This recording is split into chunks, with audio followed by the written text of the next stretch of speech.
Hello, everybody, and welcome to today's edition of our CESI Talks. CESI Talks is a series of conversations in the frame of our WEP24 project, which is co-funded by the European Parliament.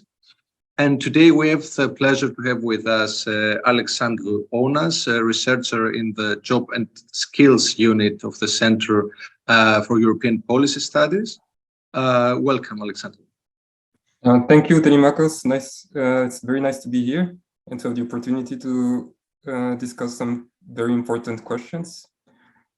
Alexandre, in some days you will be with us in our summer days, a conference dealing with the European Green Deal. So my first question is, what will be the impacts of the green transition on EU labor markets? Well, this is not an easy question to answer. It's very broad and very important. So maybe I'll start by saying that actually at CEPS, we're currently taking part in an Horizon project that's precisely going to ask this question and to study this the impact on the labor market. So maybe in a year and a half, I'll have more facts to deliver, but right now, I would say that if you think about the impact of the green transition on the labor market, the first key aspect, it's about the definition of what is a green job. And so on this, there is no consensus currently, but of course, this has a key implication. Now, if we leave this point aside, I think, at least to me, a very important aspect when you think about the green transition and the effect on the labor market, it's the sectoral aspect. So it's clear that the green transition will imply some reallocation, some shift in demand and supply across sectors. So of course, this implies reallocation. So worker needs to change sectors. So there are important policy implications when you think about retraining or upskilling, for instance, but there's also important aspect about social protection in general. So how do you help workers transition between sector from non-green to green jobs?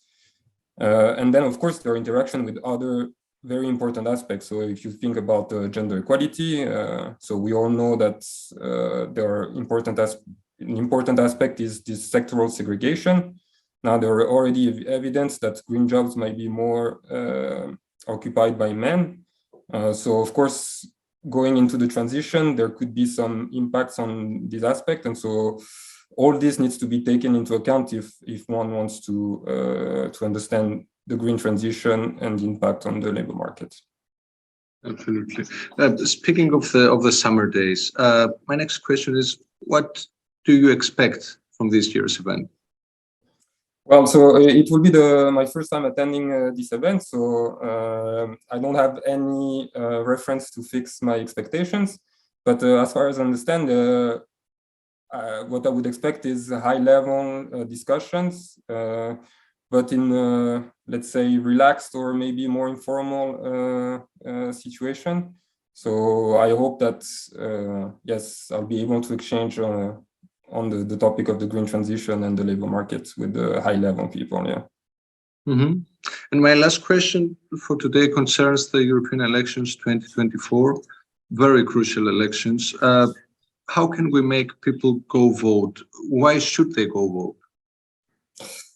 Okay, so in a similar way to the labor market questions, this is quite broad, and so it's very important. And on this topic, I'd like to say that I'm definitely not an expert, so I would answer more as maybe as a citizen, yeah, and as an EU citizen. So for following a bit the debate, so I know that there are some questions on the electoral process, the Spitzenkandidaten, or all these kind of aspects. So of course, I think this can have an impact on turnout, but probably marginally. Now, if I had to pinpoint some aspect, I think in a very general way that the EU needs to keep on delivering on the key aspect that affects the citizen.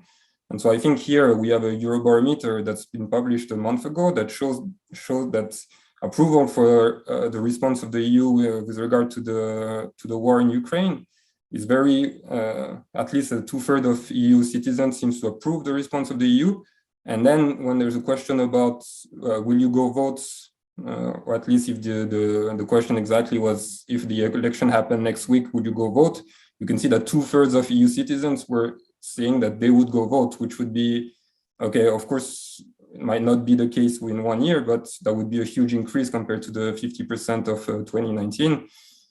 So yes, this is just an example. So I think as long as the EU delivers and impacts everyday life of citizens will feel